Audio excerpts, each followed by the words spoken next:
Hello दोस्तों, जो प्रतिशत की सीरीज स्टार्ट किया था मैंने, आज उसमें चौथे भाग में पहुंच चुका हूं। आइए थोड़ा उसका कुछ क्वेश्चन देखते हैं कि ऐसे क्वेश्चन कैसे सॉल्व होते हैं। इस तरह का एक क्वेश्चन आपको कल बता दिया था। देखते हैं कि एक चुनाव में दो उम्मीदवार हैं। पहले आपको देखना है सबसे पहले कितने कैंडिडेट कितने हैं। इस तरह के जितने क्वेश्चन है उसके बाद देखिए कितने टोटल वोट पड़े हैं। 7500 वोट पड़े हैं। 20% मतों को अवैध घोषित कर दिया गया है। ठीक है, अंडरलाइन करिए। एक उम्मीदवार को वैध मतों का 55% मिलता है, तो दूसरे उम्मीदवार को कितने वैध मत मिले हैं। पूछ रहा है कि वैध मत कितने मिले सेकंड कैंडिडेट को। पहले हम अवैध मत की संख्या निकाल लेते हैं। अवैध मत कितना है? अवैध मत 7500 टोटल वोट है, उसका कितना 20%। तो 20% अगर अवैध निकल गया, देख लेते हैं। 1 0 से 1 0 कटा, 1 0 से 1 0, मतलब 750 गुणे 2, मतलब 1500 वोट। 1500 मत तो अवैध निकल गए। वैध कितने मत बचे हैं? वैध मतों की संख्या, वैध मतों की संख्या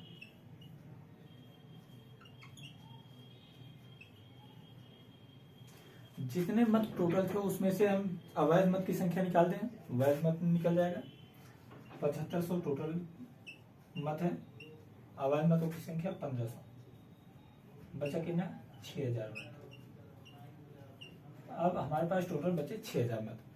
क्या बोल रहा है? एक उम्मीदवार को 55% वैध मतों का 55% मिलता है, मतलब वैध मत 6000। एक कैंडिडेट को मान लो, पहले कैंडिडेट को कितना मिला? 6000 का वैध मतों का 55%, 6000 गुणे 55 बटे 100। 1 0 से 1 0 कटा, 1 0 से 1 0 मल्टीप्लाई कर देते हैं। 60 में 1 0 है, पहले 0 लिख देते हैं। 6 पंजे 30, 6 पंजे 30 और 3 33, मीन्स 3300 वोट तो टोटल एक कैंडिडेट को मिला। अब सेकंड को कितना मिलेगा? सेकंड को आप 6000 टोटल मतों की संख्या 6000 है, इसमें से आप 3300 हटा दीजिए, क्योंकि ये पहले कैंडिडेट का वोट है। तो माइनस करिए। 0 0, 10 में 3 गया 7 और 5 में से 3 गया 2, मीन्स 2700 मत पहले कैंडिडेट को मिला। बोला दूसरे उम्मीदवार को कितने मत मिले, तो 2700। अगर आपको यहाँ पे इसे माइनस नहीं करना है तो आप देखिए कि कह रहा है वैध मतों का 55% एक कैंडिडेट को मिला है, तो दूसरे को कितना प्रतिशत मिला हुआ है? एक को 55, तो 100 में से 55 माइनस करेंगे तो सेकंड को कितना मिला? 45%। 45%, ठीक है। अब हम 45% को अगर हम वैध मतों की संख्या में मल्टीप्लाई कर देते हैं तो क्या यहाँ से डायरेक्ट नहीं आ जाएगा? वैध मत की संख्या है 6000, तो 6000 प्रतिशत में है तो 100 से डिवाइड। 6 में 1 0 पहले से निकाल लेते हैं। 6 पंजे 30, 6 4 24, 3 2700। आप चाहे इस तरह से निकाल लीजिए, जो प्रतिशत यहाँ पे दिया है डायरेक्ट मल्टीप्लाई करके, नहीं तो इसमें अगर इस तरह से मल्टीप्लाई करेंगे तो आपको 3300 पहले कैंडिडेट का मत दूसरे कैंडिडेट से टोटल मतों की संख्या से आपको घटाना पड़ेगा। ऐसे क्वेश्चन, इस तरह के क्वेश्चन 1 2 और सॉल्व करते हैं। आइए देखते हैं। तो दोस्तों इस क्वेश्चन में मैंने क्या किया, सिर्फ डाटा लिख दिया, क्योंकि इससे आपको समझ में आ जाएगा क्वेश्चन में पूछना क्या चाहता है और वैल्यू क्या क्या दिया है। आइए एक बार देख लेते हैं। अवैध मतों की संख्या दिया है 68। पहले उम्मीदवार को बोला है कि 52% मत प्राप्त करता है और 98 मतों से वो विजय होता है, उसकी विजयी होती है 98 मतों से। पूछ रहा है मतों की कुल संख्या। इस चुनाव में 2 कैंडिडेट थे, 2 कैंडिडेट, ठीक है, 2 कैंडिडेट इसमें थे, ठीक। आइए इसे सॉल्व करते हैं। जो अवैध मत है उसे यहाँ 52% में तो ऐड किया नहीं जाएगा। देखते हैं कि माना मतों की कुल संख्या x, कुल मत x। जब भी ऐसा क्वेश्चन आ जाए, अगर उसमें कुछ डाटा दिया है, वैल्यू दिया है, तो हमेशा आप x मानिए। अगर कोई वैल्यू नहीं दिया है तो आप मानिए वहां 100, तब वो आसान हो जाएगा। ऐसे क्वेश्चन जहां दिया जाए वहां x मान लीजिए, ठीक है। देखते हैं कि कुल x मत है एक, तो पहला उम्मीदवार कितना पाता है? 52%, तो x का कितना? 52%, ये 52% पाता है। तो दूसरा कैंडिडेट कितना पाएगा? अगर टोटल 100 वोट हैं, 100%, एक 52 पाता है, तो दूसरा कितना पाएगा? 52 100 में से माइनस कर देंगे तो कितना होगा? 48, तो मतलब दूसरा कैंडिडेट 48% पाएगा। आइए हम देख लेते हैं। अगर माइनस करते हैं, क्योंकि एक प्रत्याशी अगर जीतता है तो जितने प्रतिशत मत वो पाता है और सेकंड जितना पाता है उसका दोनों का अंतर ही होता है कि जीतने की संख्या, वोटों की संख्या। तो यहाँ पे देखते हैं कि जब दोनों उम्मीदवार के मत की संख्या हम घटा देंगे तो इनके जीतने का अंतर आ जाएगा। देखते हैं क्या होता है। 52 माइनस x इंटू इसका कितना प्रतिशत, 48% बटे 100 बराबर दोनों का अंतर। अगर हम दोनों को घटा देते हैं तो अंतर क्या होता है, जितने 100 जीता है पहला कैंडिडेट, मतलब 98। आइए इसे और सॉल्व कर देते हैं। जब आपको पता है जब हर और हर बराबर हैं तब क्या होता है कि अंश आपस में जुड़ या घट जाते हैं। साइन अगर सेम है तो जुड़ेंगे, अगर साइन अपोजिट है तो घटेंगे। बड़ी वैल्यू में जो साइन होता है वही आगे लगता है, मतलब बड़ा वैल्यू ये है 52 है, इसमें प्लस है तो प्लस, माइनस तो माइनस। तो 52 में से 48 घटाएंगे तो कितना होगा, 4 बटे 100 इंटू एक्स की वैल्यू है 4x बराबर 98। चलिए गुणा कर देते हैं, क्रॉस मल्टीप्लिकेशन। x का गुणा 1 में होगा x, 98 का गुणा 100 में होगा 98 गुणे 100। ये ऊपर से जब 4 इधर आएगा तो ये डिवाइड में 4 होगा। आइए इसे डिवाइड कर देते हैं, 4 दूनी 8, 4 चौक 16.5। अब 24.5 को जब हम 100 से गुणा करेंगे तो कितना होगा, 2450 वोट। ये है 2450 वोट, वोटों की कुल संख्या। क्या ये आंसर आया? नहीं। आपको ध्यान रखना है ये तो वैध मतों की कुल संख्या है, ये वैध मतों की कुल संख्या है, जबकि वो पूछा क्या है, अवैध मत भी दिया है और पूछा है कुल मतों की संख्या। तो कुल मतों की संख्या कितनी होगी, 2450 प्लस 68 जो अवैध मत है, क्योंकि ये भी तो मत पड़े हैं। 2450 प्लस 68 तो 8 6 5 11 5 और 2, कुल मतों की संख्या कितनी हुई, 2518। तो आपने देखा जब भी ऐसा क्वेश्चन है अवैध मत भी इसमें ऐड करना है, क्योंकि जब जितना मत पड़ता है तो अवैध मत चाहे हो चाहे वैध मत हो, सारे मतों को जोड़ा जाता है। ठीक है, आइए कुछ क्वेश्चन और देखते हैं। देखिए इस क्वेश्चन में बोला है गेहूं के मूल्य में 20% गिरावट होने के बाद, गिरावट आने के बाद 600 रुपए में एक व्यक्ति पहले से 10 किलोग्राम गेहूं अधिक खरीद सकता है। ठीक है, मतलब गेहूं का पहले कुछ प्राइस था वो इसमें नहीं बताया। बोला है कि अगर 600 रुपए लेके जाते हैं तो अब 10 किलोग्राम गेहूं ज्यादा खरीद सकते हैं। कब, जब 20% का गिरावट होता है। ठीक, कह रहा है गिरावट के बाद, ये पॉइंट ध्यान रखिएगा, गिरावट के बाद गेहूं का मूल्य कितना होगा, गेहूं का मूल्य। ठीक है, आइए देखते हैं। 20% की कमी बोला है, माना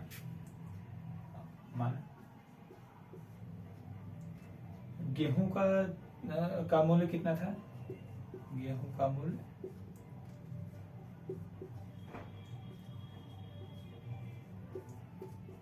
100 रुपए था। ठीक है, अब कह रहा है 20% गिरावट होने के बाद।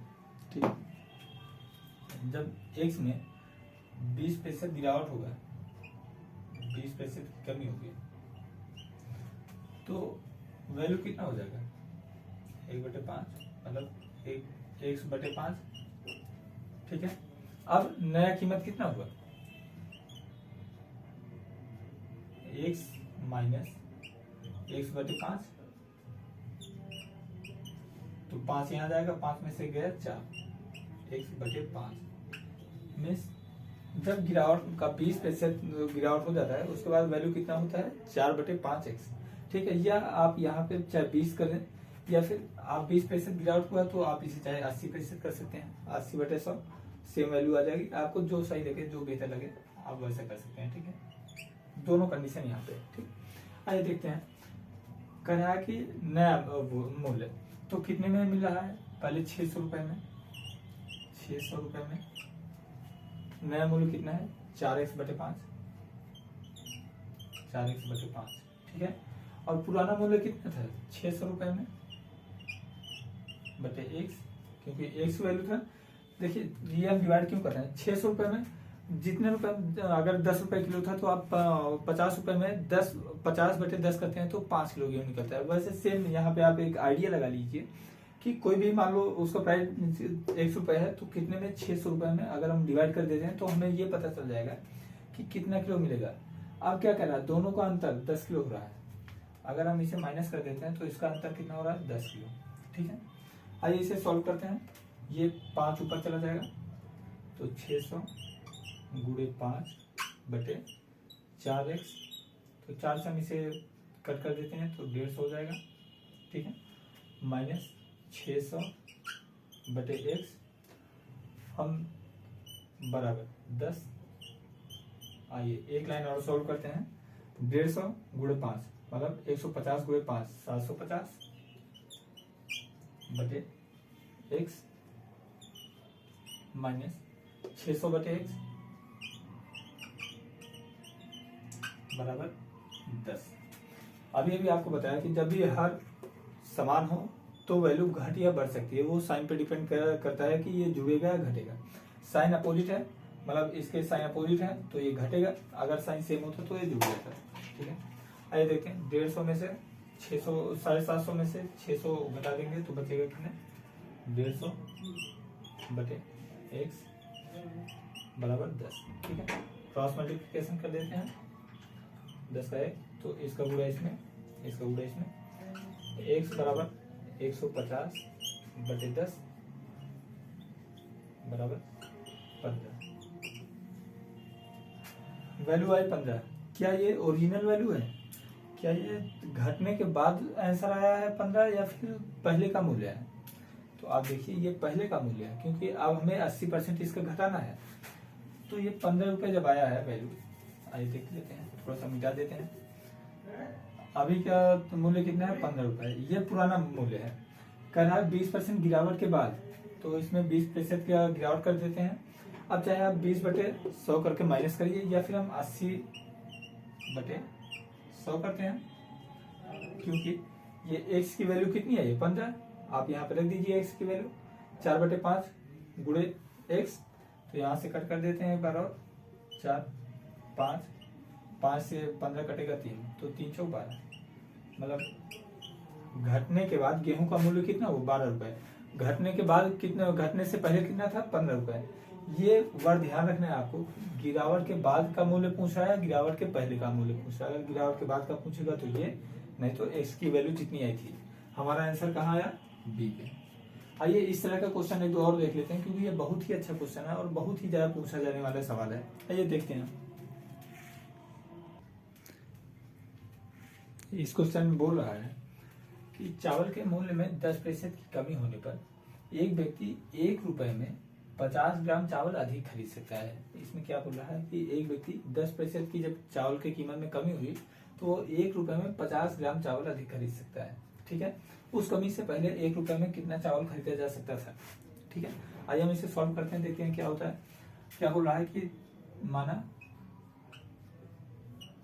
चावल की कीमत 1 रुपए है, चावल कीमत 1 रुपए है। ठीक है, 1 रुपए। अब कह रहा है 10% की कमी होती है, तब जब 10% की कमी होती है तो 1 गुणे, जब 10% की कमी होती है हम इसे 2 तरीके से लिख सकते हैं, आपको पहले बताया। या तो हम 10 बटे 100 कर दें और 1 में से माइनस कर दें, या फिर जब ये ऑटोमेटिक अब अपने आप में खुद 100% है तो 10 चला जाएगा तो कितना बचेगा 90 बटे 100।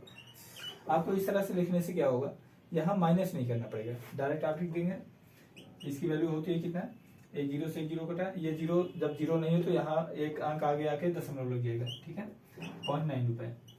अब हमारे पास बचा कितना 0.9 रुपए। ठीक है, क्या बोल रहा है कि 1 रुपए में 50 ग्राम चावल अधिक खरीद सकता है। ठीक, तो 1 रुपए था माइनस 0.9 रुपए, 0.9 जो वैल्यू है इससे कितना निकल रहा है 50 ग्राम चावल अधिक खरीद सकता है। तो हम इसे सॉल्व करते हैं तो कितना बचेगा 0.1 रुपए बराबर 50 ग्राम चावल खरीद सकता है इतने में। यही तो बोल रहा है कि 10% जब कमी होती है तो हम कितना खरीद सकते हैं 50 ग्राम चावल खरीद सकते हैं। तो हम 1 रुपए में कितना खरीद सकते हैं, देखिए क्या बोला पहले, मतलब उस कमी से पहले की बात कर रहा है। कमी के बाद तो खुद ही बता रहा है 50 ग्राम चावल खरीदे, कमी से पहले कितना होगा देख लेते हैं। जब 0.1 रुपए बराबर 50 ग्राम है तो हम 1 रुपए बराबर कितना होगा, 1 रुपए बराबर 50 बटे 0.1। अब यहाँ पॉइंट हटाने के लिए क्या करेंगे, यहाँ पे 0 से 0 बढ़ा देंगे, ये पॉइंट हट जाएगा। बराबर क्या हुआ कि 500 ग्राम हम चावल खरीद सकते हैं। खरीद सकते थे कीमत में कमी होने से पहले। कमी होने के बाद तो खुद ही बोल रहा है कि 50 ग्राम चावल हम खरीद सकते हैं जो 10% की कमी हुई। ये आपको कॉन्सेप्ट समझ में आया होगा कि कैसे यहाँ से बढ़ा। इसका मतलब क्या है कि हम आइए यहाँ पे देख लेते हैं, थोड़ा सा यहाँ मिटा देते हैं। अगर आपको यहाँ नहीं समझ में आया कि 50/0.1 को हम कैसे 500/1 लिख दिए, तो आप ऐसे क्वेश्चन में क्या करिए, 10 से ऊपर भी गुणा कर दीजिए और 10 से नीचे भी गुणा कर दीजिए, मतलब मल्टीप्लिकेशन 10 से ऊपर 10 से नीचे। इससे कोई मान में कोई परिवर्तन नहीं होगा, 10 से 10 आप कर देंगे कोई परिवर्तन नहीं होगा, लेकिन परिवर्तन यहाँ पे होगा। 10 से आप जब 0.1 में गुणा करेंगे तो ये तो वैल्यू 1 हो जाएगी, मतलब ये पॉइंट हट जाएगा। यहाँ पे आप मल्टीप्लाई करेंगे तो ये 500 होगा। सेम वही कॉन्सेप्ट यहाँ पे लगाया, एक बार लिखिए। तो इसमें पूछा था कि कमी के पहले कितना रेट था, 500 ग्राम, 1 रुपए में 500 ग्राम पाता था। आइए दूसरा क्वेश्चन देखते हैं। इस पे इस क्वेश्चन में बोला है एक पुस्तक के मूल्य में 10 रुपए की वृद्धि करने पर, इस बार क्वेश्चन बदल गया है, इस बार कमी नहीं, इस बार वृद्धि की बात कर रहा है। वृद्धि करने पर 1200 रुपए में 10 किताबें एक व्यक्ति कम खरीद सकता है, 10 किताबें आपकी कम खरीद सकता है।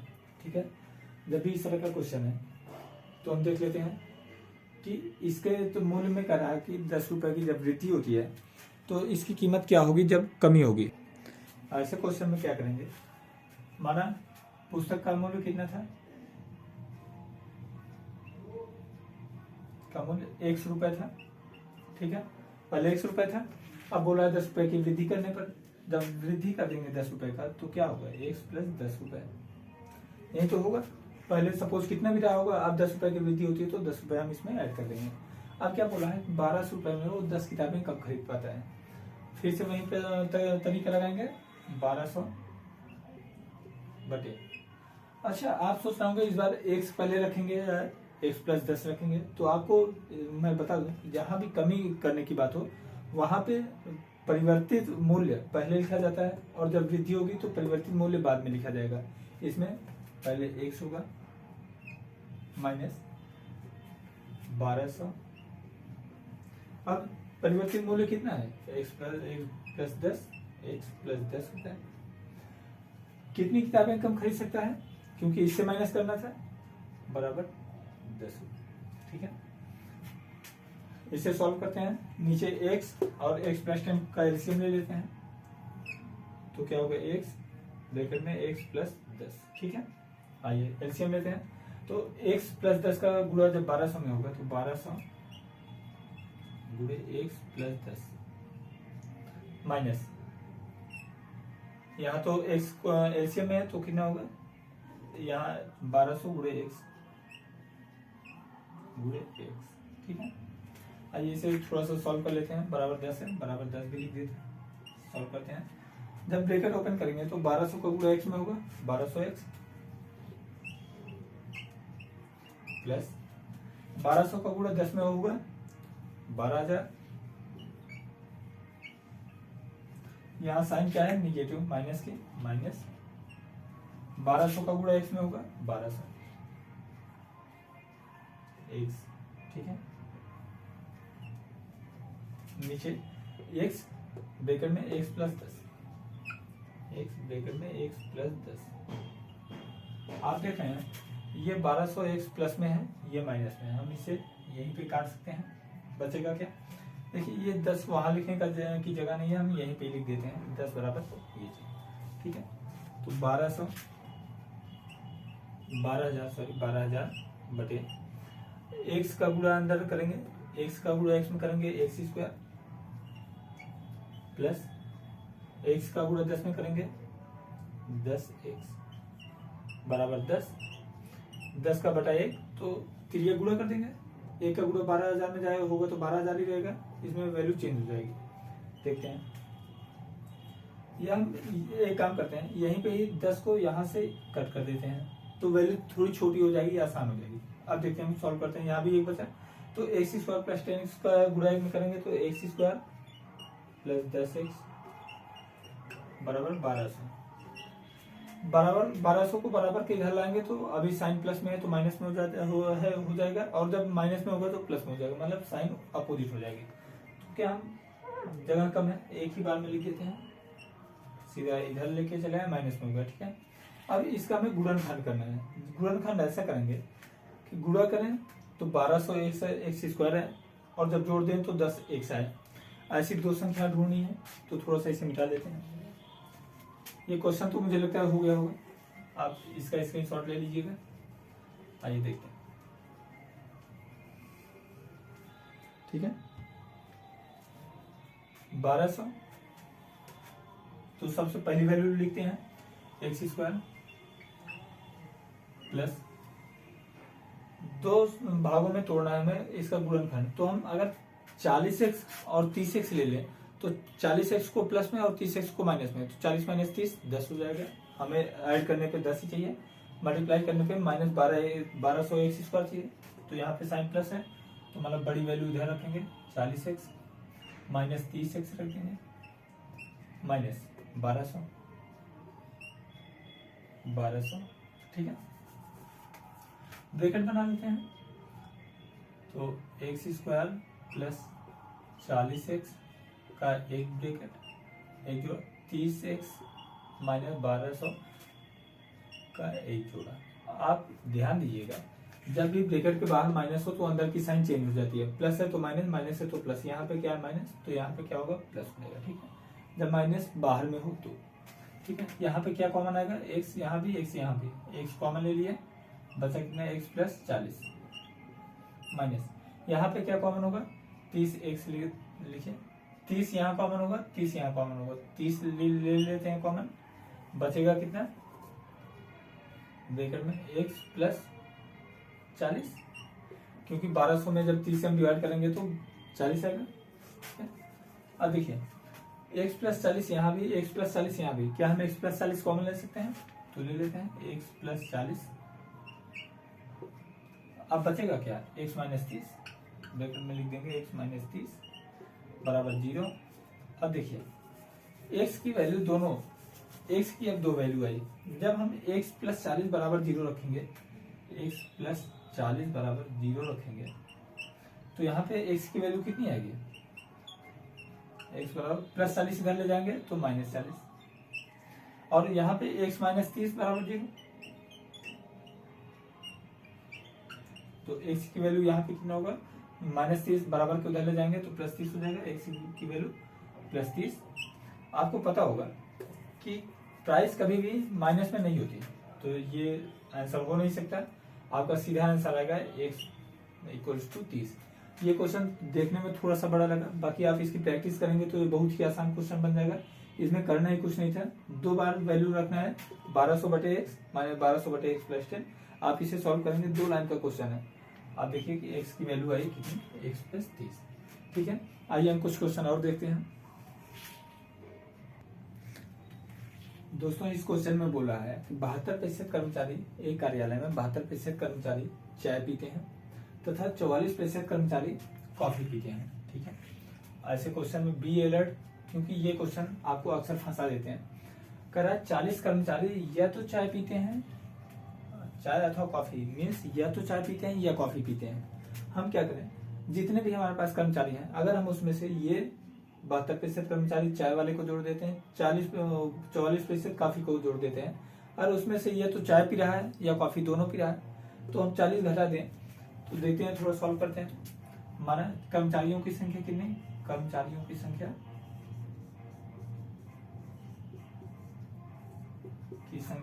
माना x है, की संख्या x है, ये माना। ठीक है, जब भी वैल्यू दी रहे हैं आपको सीधा x लेना है, वैल्यू नहीं दी गई है तो आप 100 ले लीजिए। ठीक है, थोड़ा आसान हो जाएगा। देखते हैं क्या कह रहा है, 72% कर्मचारी चाय पीते हैं, तो x का कितना 72%, x का 72% चाय पीते हैं, प्लस 44% कॉफी पीते हैं, तो जितने कर्मचारी हैं उसका 44%, x का 44% कॉफी पीते हैं। अच्छा, अब आप ये देखिए कि अब क्या कर रहा है, 40 कर्मचारी ऐसे हैं या तो चाय पीते हैं या कॉफी पीते हैं। अगर हम इनकी संख्या में से अगर इसे घटा दें, माइनस कर दें 40 को, तो ये किसके बराबर हो जाएगी, टोटल कर्मचारियों की संख्या, टोटल कर्मचारियों की संख्या के बराबर होगा। आइए सॉल्व कर लेते हैं थोड़ा सा। आप देखिए कि हम इन दोनों वैल्यू को लेके इधर चले जाते हैं, तो क्या होगा x माइनस 72, इसे यहीं पे ही ऐड कर लेते हैं, ठीक है। तो क्या होगा 72 और 44 116, ये x इंटू 116 बटे 100 माइनस 40 बराबर x, ठीक है। अब हम क्या करेंगे, इस 116 बटे 100 को इधर लेके चले जाते हैं, तो क्या होगा x माइनस x इंटू 116 बटे 100 बराबर कितना -40, ठीक है। अब क्या होगा, यहाँ पे एलसीएम लेंगे 100 और एक का एलसीएम लेंगे 100, तो इसे सॉल्व करते हैं, थोड़ा सा यहाँ मिटा देते हैं। 100 और एक का एलसीएम कितना होगा 100, अब एलसीएम ले लेते हैं 100, ठीक है। 100 एक को 100 से डिवाइड करेंगे 100 टाइम जाएगा, तो 100 का मल्टीप्लाई करेंगे x में, 100 x हो जाएगा, माइनस 100 को 100 से भाग देंगे एक बार, तो एक का गुणा 116 x में करेंगे, 116 x होगा, ठीक है, बराबर कितना -40। आइए देख लेते हैं, 100 में से -100 116 चला गया कितना, -16 x बटे 100 बराबर कितना -40, माइनस इस साइड भी माइनस इस साइड कट गया। यहाँ 16 को 40 से भाग दे देते हैं, 16 दूनी 32, 8 तो 0.5। अब x को उधर ले जाते हैं, 100 को उधर ले जाते हैं, तो क्या होगा x गुणे 2.5, x बराबर 2.5 इंटू 100 पूरे 100 बराबर 250। कितने कर्मचारियों की संख्या कितनी है 250। ऐसे क्वेश्चन में बी अलर्ट रहिए, आपका आंसर आता है डी, क्योंकि इसमें कह रहा है कि 72% कर्मचारी चाय पी रहे थे, 44% कर्मचारी कॉफी पी रहे थे, 40% या तो चाय या कॉफी, तो दोनों को ऐड करके माइनस कर देते हैं 40, तो आपका आंसर सीधे आ गया। आप थोड़ा सा कैलकुलेशन बहुत ही आसान है, यहाँ पे थोड़ा सा जगह कम बचा है, स्पेस कम था, इसलिए मैं यहाँ पे रफ करके इसे सॉल्व किया। बाकी मुझे लगता है कि ये सवाल आपको समझ में आ गया होगा। आइए इस पे एक क्वेश्चन और सॉल्व करते हैं।